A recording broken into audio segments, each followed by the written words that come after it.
All right, outside of the beautiful Thomas and Mack Center, home of the UNLV Running Rebels, here's Jevohn Shepherd, our NBA analyst. And Jevohn, we just heard from new Raptors head coach Darko Rajakovic about Scotty Barnes. We're going to get to that in just a minute.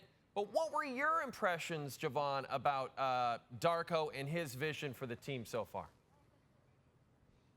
I thought Darko, he was pretty honest.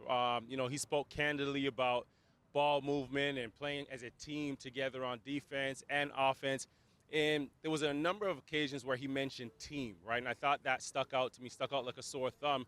So I think what we're going to get from him is a guy that's going to try and get back some cohesion, get back some unity, and just get everybody back on board. And I think that's actually the important thing. He didn't dive too much into what to expect tactically.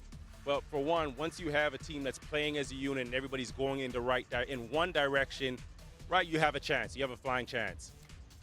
Jevohn, I want to get back to Scotty Barnes here. You know, after speaking to Darko, did you get the impression that Darko would like to use Scotty Barnes at the one, at point guard, a lot more now that Freddie VanVleet is gone?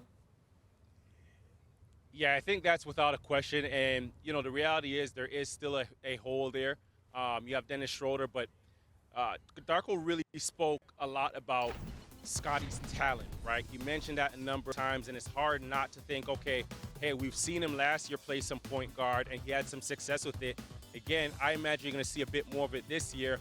There are going to be some growing pains with it. Remember, Scotty is 6'8".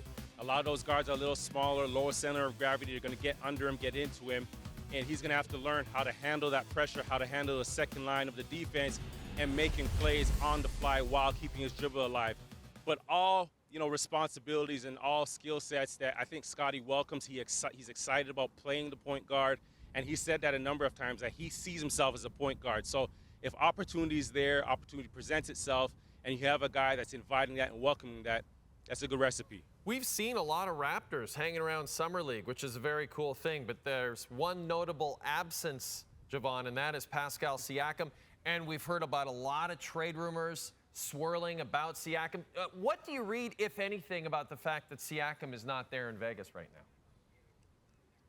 Well, obviously that's the elephant in the room, right? And with Pascal not being around, I think for me speaks volumes, and you have to address that earlier, whether he's going to be here, whether he's not going to be here.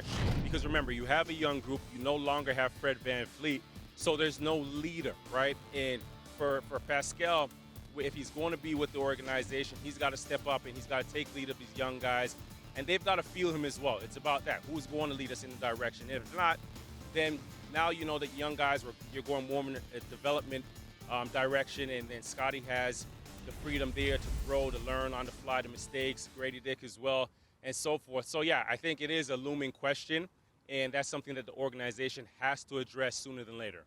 The Raptors Summer League action will continue Wednesday against the Detroit Pistons. Until then, Jevohn, I want you to head out to Carbone tonight, and I want you to enjoy dinner on TSN, because you deserve it, my friend. You're working hard down there.